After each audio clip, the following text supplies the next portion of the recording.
ಬಿಸ್ಮಿಲ್ಲಾಹಿರ್ರಹಮಾನಿರ್ರಹೀಮ್. ಅಸ್ಸಲಾಮು ಅಲೈಕುಮ್ ರಹಮತುಲ್ಲಾಹಿ ಬರಕಾತಹು. ಎಲ್ಲರಿಗೂ ನಮಸ್ಕಾರಗಳು. Sana group of institution Hubballi ಸಂಸ್ಥೆಯ ಅಧ್ಯಕ್ಷನಾದ ನಾನು ಮೊಹಮ್ಮದ್ ಹುಸೇನ್ ಮಳಿಗೆ ಹೇಳುವುದೇನೆಂದರೆ, ಈ ಸಂಸ್ಥೆಯನ್ನು ಮಾಜಿ ಸಂಸದರಾದ ಪ್ರೊಫೆಸರ್ ಐ.ಜಿ. ಸಂಧಿಯವರು ಹಾಗೂ ನೆಹರು ಕಾಲೇಜ್ ಹುಬ್ಬಳ್ಳಿಯ ನಿವೃತ್ತ ಪ್ರಾಚಾರ್ಯರಾದ ಶ್ರೀ ಅಬ್ದುಲ್ ಕರೀಂ ಸರ್ ಅವರ ಮಾರ್ಗದರ್ಶನದೊಂದಿಗೆ 2001 ಡಿಸೆಂಬರ್ 19ರಂದು ಸ್ಥಾಪನೆಯನ್ನು ಮಾಡಿದೆವು. ಸಂಸ್ಥೆಯ ಸ್ಥಾಪನೆಯ ಉದ್ದೇಶ ಎಲ್ಲ ಸಮಾಜದ ಸಮುದಾಯದ ಜನರಿಗೆ ಶಿಕ್ಷಣ ಕೊಡುವುದಾಗಿದೆ ಮತ್ತು ನಮ್ಮ ಸಂಸ್ಥೆಯಲ್ಲಿ ಪ್ರೌಢ ಶಿಕ್ಷಣದಿಂದ ಪದವಿಯವರೆಗೆ ಹಾಗೂ ವೃತ್ತಿಪರ ಕೋರ್ಸ್ಗಳನ್ನು ಪ್ರಾರಂಭಿಸಿ 25 ವರ್ಷ ಯಶಸ್ವಿಯಾಗಿ ಅಭಿವೃದ್ಧಿ ಹೊಂದುತ್ತಿರುವುದನ್ನು ಸಂತೋಷ ಉಂಟು ಮಾಡುತ್ತಿದೆ.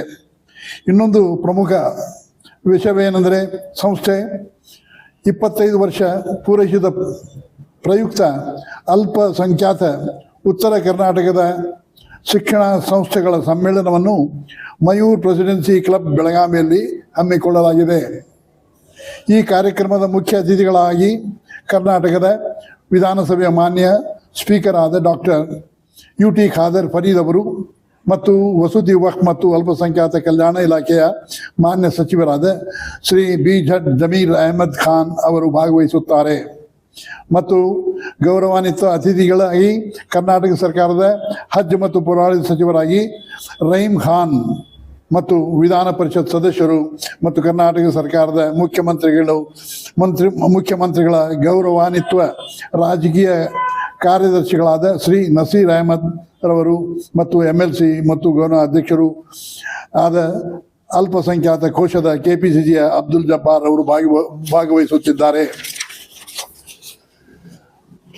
ಹಾಗೂ ಈ ಕಾರ್ಯಕ್ರಮಕ್ಕೆ ಹಲವಾರು ಗಣ್ಯ ವ್ಯಕ್ತಿಗಳು ಭಾಗವಹಿಸುತ್ತಿದ್ದಾರೆ. ಅದಕ್ಕೆ ತಾವುಗಳು ಎಲ್ಲರೂ ಭಾಗವಹಿಸಿ ಉತ್ತರ ಕರ್ನಾಟಕ ಅಲ್ಪಸಂಖ್ಯಾತ ಶಿಕ್ಷಣ ಸಂಸ್ಥೆಗಳ ಸಮ್ಮೇಳನದ ಉದ್ದೇಶ ಸಾಮೂಹಿಕ ಪ್ರಗತಿ ಮತ್ತು ಸಂಘಟಿತ ಕಾರ್ಯಕ್ರಮಕ್ಕಾಗಿ ಎಲ್ಲ ಅಲ್ಪಸಂಖ್ಯಾತ ಶಿಕ್ಷಣ ಸಂಸ್ಥೆಗಳನ್ನು ಒಂದು ವೇದಿಕೆಯಡಿಯಲ್ಲಿ ತರುವುದಾಗಿದೆ.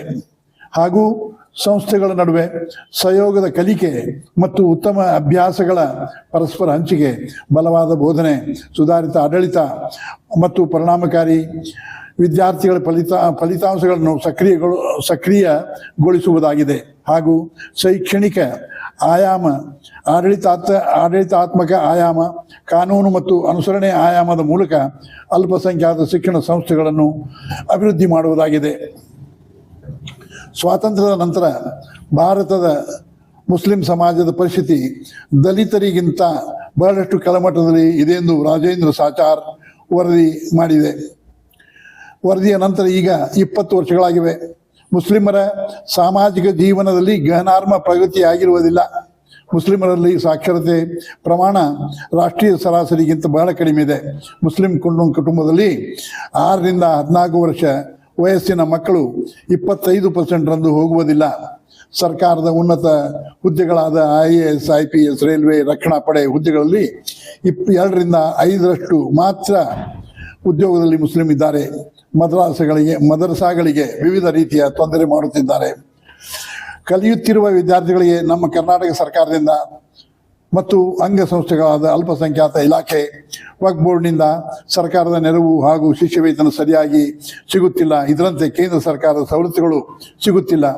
ಇವುಗಳ ಬಗ್ಗೆ ವಿಚಾರಿಸಿ ಪರಿಹಾರ ಕಂಡುಕೊಳ್ಳಬೇಕು. ಈ ಸಮ್ಮೇಳನದಲ್ಲಿ ಭಾಗವಹಿಸುವ ಮಾನ್ಯ ಯು.ಟಿ. ಖಾದರ್ ಸಾಹೇಬರಿಗೆ ಮತ್ತು ಬಿ.ಝಡ್. ಜಮೀರ್ ಅಹಮದ್ ಖಾನ್ ಮತ್ತು ಉಳಿದ ಎಲ್ಲ ಮಾನ್ಯ ಮಂತ್ರಿಗಳಿಗೆ ಪರಿಹಾರ